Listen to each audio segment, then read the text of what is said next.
ভোটাররা প্রভাবিত হতে বাধ্য হতেন।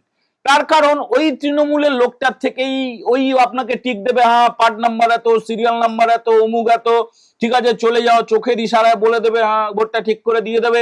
ভোটটা দেওয়ার পরে ইভিএম এ চাপ দেওয়ার পরেও সেই যে এজেন্টটি সে আপনার দিকে তাকিয়ে থাকা হয়েছে যে কোন বুথে কোন রাজনৈতিক দলের এজেন্ট থাকবে না। আর এখানেই মাথায় হাত পড়ে গেছে শাসক দল তৃণমূল কংগ্রেস এবং তাদের নেত্রী মমতা ব্যানার্জি। তারা কিন্তু লাফানো শুরু করে দিয়েছেন। জয় হিন্দ বন্ধুরা, আমি দীপঙ্কর মন্ডল, আপনারা দেখছেন নবান্ন নিমন্ত্রণ। আপনাদের সবাইকে স্বাগত। রাজ্যের বিদায়ী মুখ্যমন্ত্রী, কেয়ারটেকার মুখ্যমন্ত্রী মমতা ব্যানার্জি, তিনি তার দলের যে চোরগুলোকে টিকিট দিয়েছেন, দুষ্কৃতীগুলোকে, যারা জেল খেটে বেরিয়ে এসেছিল বছরের পর বছর বিভিন্ন অভিযোগে, আর্থিক কেলেঙ্কারি, শিক্ষা কেলেঙ্কারি, রেশন কেলেঙ্কারি, স্বাস্থ্য কেলেঙ্কারি, বিভিন্ন কেলেঙ্কারি করেছে, মানে যা তা করেছে, তাদেরকে তো টিকিট দিয়েছে তৃণমূল। এবার মমতা ব্যানার্জি যেটা বলে আসেন যে 294টা কেন্দ্রে তিনি প্রার্থী, আজকে তিনি একদম খোল্লা বলে দিয়েছেন যে বালুর মতো আর ভালো লোক নেই। বালু মানে কে বলুন তো? খাদ্যমন্ত্রী জ্যোতিপ্রিয় মল্লিক, প্রাক্তন, তিনি জেলে ছিলেন। তাকে ইডি, সিবিআই, আর্থিক কেলেঙ্কারি, খাদ্য কেলেঙ্কারি, বিভিন্ন কেলেঙ্কারিতে তিনি, তার সহযোগী সবাইকে গ্রেপ্তার করেছিল। একটা আপাদমস্তক দুর্নীতিতে ডুবে থাকা দল এবং তাদের যিনি রানী, অর্থাৎ তাদের যিনি নেত্রী, তৃণমূলের চেয়ারপারসন, খুল্লা তিনি শংসাপত্র দিচ্ছেন। কোনো দুঃখ নেই তাতে, কিন্তু তৃণমূলের জন্য খুব খারাপ খবর আছে, বুঝলেন তো? অবসাদটা বেড়ে যাচ্ছে, হতাশাটা বেড়ে যাচ্ছে। আগামীকাল তৃণমূলের একটা প্রতিনিধি দল, তারা দিল্লিতে নির্বাচন কমিশনার জ্ঞানেশ কুমারের সঙ্গে দেখা করতে যাচ্ছেন। রাতে আজকে ঘুম হবে না ভালো করে তৃণমূল নেত্রী মমতা বন্দ্যোপাধ্যায়ের, দলের চেয়ারপারসনের। কেন জানেন? তার কারণটা, পটভূমিটা শুরু হয়েছিল, গল্পটা শুরু হয়েছিল, এই শোষণটা, অত্যাচারটা শুরু হয়েছিল বাম আমল থেকে। বাম আমলে যখন আপনারা ভোট দিতে যেতেন, তখন আপনারা দেখতেন যে বিরোধী দলগুলোকে, মানে যারা বামপন্থী বাদে অন্যান্য দল করত, তৃণমূলের জন্ম তো 98 সালে হয়েছে, তার আগে যে সমস্ত অন্যান্য বিরোধী দল ছিল, কংগ্রেস সহ অন্যান্য দল, তাদের এজেন্টদের বসতে দেওয়া হতো না।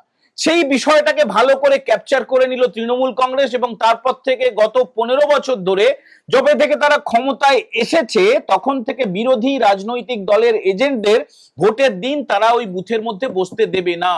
মেরে ধরে, ধমকে চমকে, কাউকে প্রলোভন দেখিয়ে, বেশিরভাগ ক্ষেত্রেই শাসন করে, হুমকি দিয়ে, আতঙ্ক সৃষ্টি করে, বোমাবাজি করে, যা তা করে তাদেরকে বার করে দেওয়া হতো।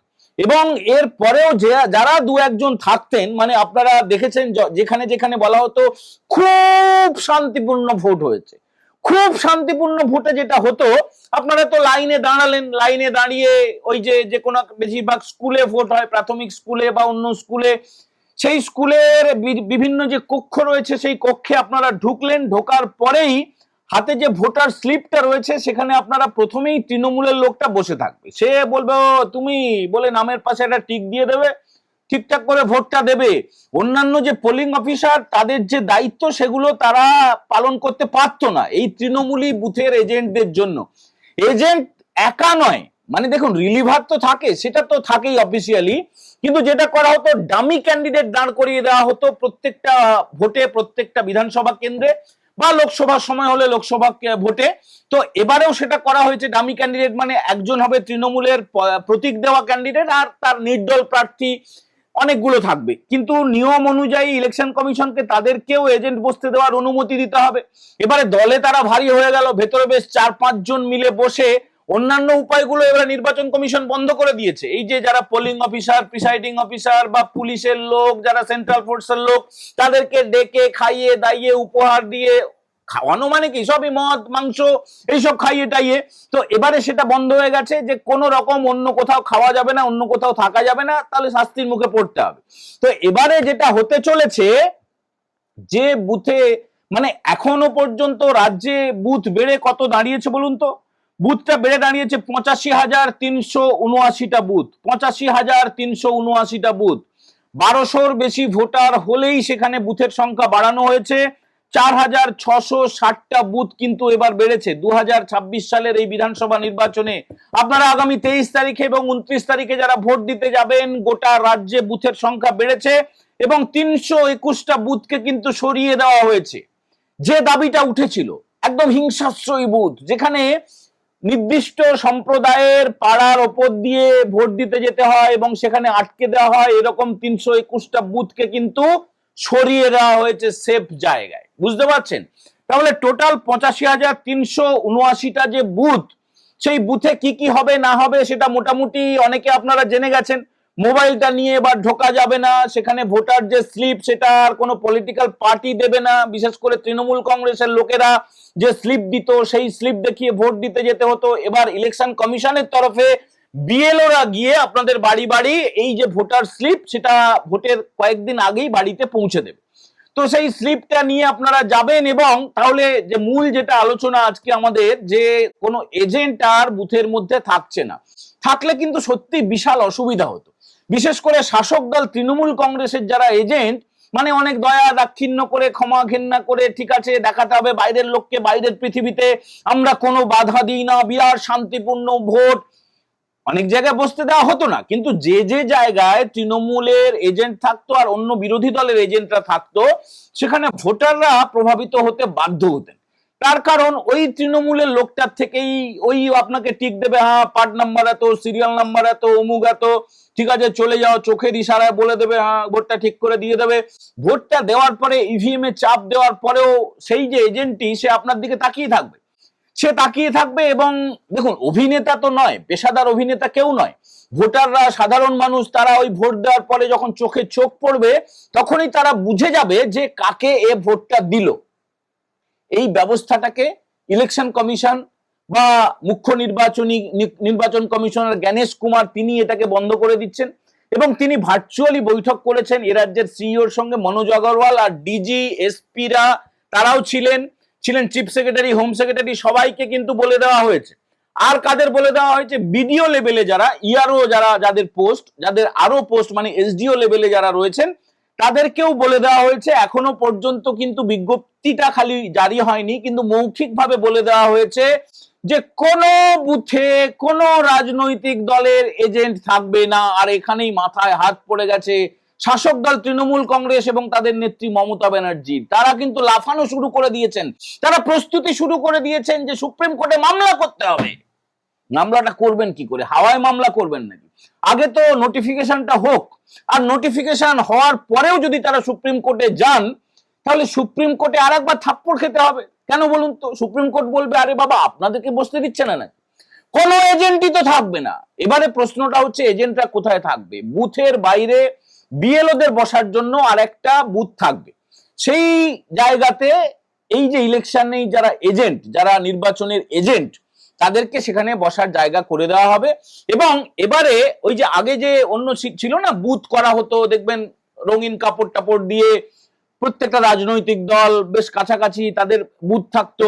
তো এবারে সেই ব্যবস্থাটা ফিরে আসছে। সেটা বাম আমল থেকে সেটা অনেকটা দূরে সরিয়ে দেওয়া হয়েছিল, মানে বুথের যেটা কেন্দ্র, যেটা পোলিং স্টেশন, সেখান থেকে অনেকটা দূরে তাদেরকে বসতে হতো। সেখানে ঘুগনি মুড়ি খাক, চপ মুড়ি খাক, চা খাক, বিড়ি খাক, যা পারে করুক। কিন্তু এবারে যেটা করা হচ্ছে, সেই যে নির্বাচনী যে বুথগুলোকে, মানে পলিটিক্যাল পার্টির বুথগুলোকে 100 মিটার দূরে তাদেরকে বসতে দেওয়া হবে। আর এবারে যেটা বাকি থাকলো, দেখুন ইতিমধ্যেই সিভিক ভলেন্টিয়ার বা অন্যান্য তাদেরকে নিষেধাজ্ঞা হয়ে গেছে, পুলিশেরও নিষেধাজ্ঞা হতে চলেছে। পুলিশ ওই বুথের 100 মিটারের মধ্যে ঢুকতে পারবে না, শুধুমাত্র কেন্দ্রীয় বাহিনীর জওয়ানরা থাকবেন। তাহলে এখানেই তো শিওরে সমন, মানে যাদেরকে দিয়ে ভোট করাবে তাদের যদি এইভাবে একটা স্বচ্ছতা চলে আসে, যদি একটা নিরপেক্ষ নির্বাচন হয়, তাহলে এটাই তো চাইছে সবাই। মানে তৃণমূলেরও এটা চাওয়া উচিত, কিন্তু তৃণমূল সেটা চাইছে না। তৃণমূল কেন এত হতাশ, কেন এত চিৎকার করছে, কেন চোরেদেরকে বলছে? এর মতো ভালো লোক হয় না। বালু মল্লিককে বলছে, জ্যোতিপ্রিয় মল্লিককে বলছে, পরেশ অধিকারীকে বলছে, অভিযুক্তের শেষ নেই। যেখানে অভয়াকে মেরে ফেলার পেছনে, তাকে তড়িঘড়ি পুড়িয়ে দেওয়ার পেছনে যে এমএলএ, তাকে সরিয়ে তার ছেলেকে টিকিট দেওয়া হয়েছে। এরকম একাধিক কাণ্ড হয়েছে। সরাসরি দুষ্কর্মে জড়িত, সরাসরি জেলে ছিল। সে সারদা কেলেঙ্কারি হতে পারে, অভয়াকাণ্ড হতে পারে, শিক্ষা চুরি হতে পারে, রেশন চুরি হতে পারে, সমস্ত চোর ডাকাত দুষ্কৃতী ধর্ষক সবাইকে টিকিট দিয়ে দেওয়া হয়েছে। তাদেরকে তো বাঁচাতে হবে, তাদেরকে বাঁচাতে হবে। এবারে দেখবেন কিছু কিছু না হুমকি আসছে উড়ে উড়ে, ছবি তুলতে হবে, তুমি কোথায় ভোটটা দিলে ছবি তুলতে হবে। আরে ছবি তুলবে কি করে? মোবাইলটা তো লকারে রেখে আপনাকে বুথে ঢুকতে হবে। ইলেকশন কমিশন খেলে দিয়েছে। এই যে বলছে না, বলে তৃণমূল বলে না খেলা হবে, বিরাট খেলা হবে, ভয়ঙ্কর খেলা হবে, মারাত্মক খেলা হবে। খেলো এবারে, খেলো এবারে।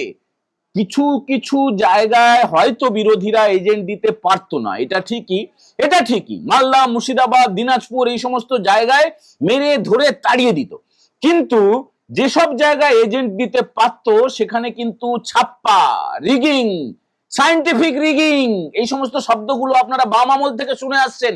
তৃণমূলের আমলে আরো বেড়েছে। উন্নয়ন এখানে রাস্তায় নাকি দাঁড়িয়ে থাকে, মশারি টাঙিয়ে দাঁড়িয়ে থাকে। মশারির মধ্যে যেমন করে মশা ঢুকতে দেওয়া হয় না আটকানোর জন্য, তেমনি জেনুইন ভোটারদেরকে আটকানোর জন্য তৃণমূল আপাদমস্তক চেষ্টা করেছে। এই যে এসআইআরটা হতে দেবো না, হতে দেবো না, হতে দেবো না, সে তো হলো। অ্যাডজুডিকেশনে থাকা 60 লক্ষের বেশি নামের নিষ্পত্তিও হয়ে গেল, এবং এখানে আগেই বাদ গিয়েছিল 63 লক্ষ নাম। এরপরে অ্যাডজুডিকেশনে যাদের নাম ছিল সেখান থেকে 27 লাখের নাম বাদ চলে গেল। বুঝতে পারছেন খেলাটা? প্রায় 91 লক্ষ ভুয়া নাম, 91 লক্ষ ভুয়া নাম তৃণমূল চেয়েছিল। এই 91 লক্ষ ভোটারও ভোট দিক, মরে গেছে তাতে কি? স্থানান্তরিত ভোটার তাতে কি? অনুপ্রবেশকারী তাতে কি? সবাই ভোট দিক, সবাই ভোট দিক। তো সেইটা আটকে দিয়েছে নির্বাচন কমিশন। এবারে এই যে ট্রাইব্যুনালের কথা হচ্ছে, ট্রাইব্যুনালের ঠিক আছে, কিন্তু যারা এই অ্যাডজুডিকেশনের পরে নাম বাদ হয়ে গেছে বিভিন্ন জেলায় জেলায়, তালিকাটা আপনারা ইতিমধ্যে দেখে নিয়েছেন যে 63 লক্ষের বেশি নাম বাদ হয়ে গেল। এবং এই যে 63 লক্ষ নাম হচ্ছে আগে বাদ হয়ে গিয়েছিল, তারপরে অ্যাডজুডিকেশনের পরে নিষ্পত্তি হয়ে গিয়েছে। বিচারকদের বসিয়ে যে নিষ্পত্তিটা চলছিল সুপ্রিম কোর্টের নির্দেশে, 27,16,393 জন এই নামগুলো বাদ হয়ে গেছে। এরা এবারে করবে কি? ওই ট্রাইব্যুনালে যাবে। তবে ট্রাইব্যুনালে গেলে এবারের এই 2026-এ আর ভোট দিতে পারবে না। দেখুন, এটা ঠিকই, এটা ঠিকই যে জেলার দিকে যারা থাকেন তারা খেয়াল করে দেখবেন যে নয়াঞ্জলি বলা হয়, মানে সড়কের পাশে যে জায়গা থেকে মাটি নিয়ে রাস্তাটা তৈরি করা হয়েছে, এখন যেটা গর্ত হয়ে গেছে, কোথাও জলা জমি রয়েছে, বেশিরভাগ জমি তো ভরাট করে দখল হয়ে গেছে, এবং সেই নয়াঞ্জলির ওপরে প্রচুর অবৈধ ঘর তৈরি হয়ে গেছে। কারা তারা? গত কয়েক বছরে আপনারা যেতে আসতে নিশ্চয়ই খেয়াল করেছেন, কলকাতা শহর সহ কলকাতার আশেপাশে বিশেষ করে জেলাগুলোতে গ্রামীণ এলাকায় নয়াঞ্জলির ওপরে, মানে জাতীয় সড়ক তো বটেই, রাজ্য সড়কের দুই দিকে ঝুপড়ি ঝুপড়ি ঝুপড়ি ঝুপড়ি ঝুপড়ি। সেগুলো কাদের? হঠাৎ করে তারা কোথা থেকে উড়ে এসে জুড়ে বসেছে। তারাই হচ্ছে অবৈধ, তারাই হচ্ছে অনুপ্রবেশকারী, তারাই হচ্ছে বাংলাদেশি, তারাই হচ্ছে মায়ানমার থেকে আসা রোহিঙ্গা। এবারে তৃণমূল তো তাদের খুঁজে পায় না, কিন্তু যখনই ভোটার তালিকায় সংশোধনটা শুরু হলো, পড়ে গেল ধরা, এবং তার ফলে তাদের নাম কাটা পড়ে গেল, তারা ভোট দিতে পারবে না। এখনো পর্যন্ত তৃণমূল যেটা চেষ্টা করছে, যে শেষ চেষ্টাটা করব সুপ্রিম কোর্টে, শেষ চেষ্টাটা করব একটু হাতে পায়ে ধরে নির্বাচন কমিশনে। আগামীকাল আবার যাচ্ছে নির্বাচন কমিশনে তৃণমূলের প্রতিনিধি দল। দেখবেন একটা বড় নাটক হবে সেখানে। সদ্য যে এমপি হয়েছেন যিনি, তারপরে তার আগে যিনি এমপি হয়েছেন তিনি থাকবেন, এমপিরাই যাবেন একটা দিল্লিতে। রাজ্যসভার যারা এমপি হয়েছেন, সাংসদ হয়েছেন, তারা যাবেন, তারা গিয়ে দেখা করে বিরাট বিরাট ভাষণ দেবেন, তারপরে আবার সুপ্রিম কোর্টে বড় বড় ভাষণ দেবেন। কাজের কাজটা কিন্তু কিছু হবে না। এই যে বুথে যাওয়ার পরে একটা থাকে না marked polling list, marked polling list মানে কি? যারা বয়স্করা বাড়িতে থেকে ভোট দিয়েছেন, যারা পোস্টাল ব্যালটে ভোট দিয়েছেন, সেগুলো মার্ক থাকে। এবং তার বাইরে যারা ভোটার, ওই নির্দিষ্ট বুথে 1200-র বেশি ভোটার হলেই সেই বুথটা ভাগ হয়ে গেছে। 1200-র মধ্যে যে ভোটারগুলো আছেন সেগুলোতে মার্ক নেই। এটা খতিয়ে দেখা থেকে শুরু করে, আঙুলে কালি লাগানো থেকে শুরু করে, 17A ফর্মে সই করুন বা টিপ ছাপ দিন, যাই করুন, সমস্ত কাজ করবেন পোলিং অফিসাররা। First polling officer, second polling officer, third polling officer, presiding officer নজরদারি করবেন। ওয়েবক্যামে 24 ঘন্টা, ওয়েবক্যামে গোটা সময়টা নজরদারি হবে। গোটাটা কিন্তু ছবি দেখতে পাবেন কলকাতায় বসে বসে সিইও দপ্তরে, এবং দিল্লি থেকে পুরো বিষয়টা মনিটরিং হবে। ফলে এবারের ভোট অন্যরকম ভোট। আর ভয়ের কিছু নেই। আপনারা মাথা নিচু করে ঢোকার কোনো ব্যাপার নেই, মাথা উঁচু করে ঢুকুন। প্রত্যেকটা বুথে যা যা কিছু সুবিধে থাকার সুবিধে থাকবে। যদি লাইন থাকে লাইনে দাঁড়ান, সময় মতো সকাল সকাল যান, ভোটটা দিন, তারপরে হাসতে হাসতে বেরিয়ে আসুন। কারো চোখের দিকে তাকানোর কোনো ব্যাপার নেই। তার কারণ ইলেকশন এজেন্টরা, রাজনৈতিক দলের এজেন্টরা, তৃণমূলের এজেন্টরা আর বুথের মধ্যে থাকছেন না। তাদের মুখোমুখি আপনাদেরকে হতে হবে না। অতএব এই যে ধমকানি, চমকানি, বর্ষানি, গর্জানি যাই হোক না কেন, এগুলো কোনো পাত্তা দেওয়ার দরকার নেই। বন্ধুরা, আজকের এপিসোড কেমন লাগলো আপনারা কমেন্ট করে জানাবেন। এই যে ইলেকশন কমিশন একটা ঐতিহাসিক সিদ্ধান্ত নিল, নজিরবিহীন সিদ্ধান্ত নিল যে বুথের মধ্যে কোনো ইলেকশন এজেন্ট থাকবে না, এটা আপনারা কি চোখে দেখছেন? আপনারা উল্লসিত, আপনারা আনন্দিত, নাকি আপনারা বিমর্ষ? অত পুরোটা আপনারা যা যা মনে করছেন সবকিছু লিখে জানান। আপনাদের মূল্যবান মন্তব্য আমাদের চলার পথের একমাত্র পাথেয়। নবান্ন নিমন্ত্রণ চ্যানেলটা যারা প্রথমবার দেখছেন তারা অবশ্যই সাবস্ক্রাইব করতে ভুলবেন না, বেল বাটনে প্রেস করবেন। আর আপনারা যদি চান আরো বেশি করে, ওই কমেন্টের পাশে দেখবেন থ্যাঙ্কস বাটন রয়েছে, থ্যাঙ্কস বাটনে প্রেস করে সুপার থ্যাঙ্কস পাঠাতে পারেন। সবাই ভালো থাকবেন। আজকের মতো এই এপিসোড আমরা এখানেই শেষ করছি। জয় হিন্দ, বন্দে মাতারাম।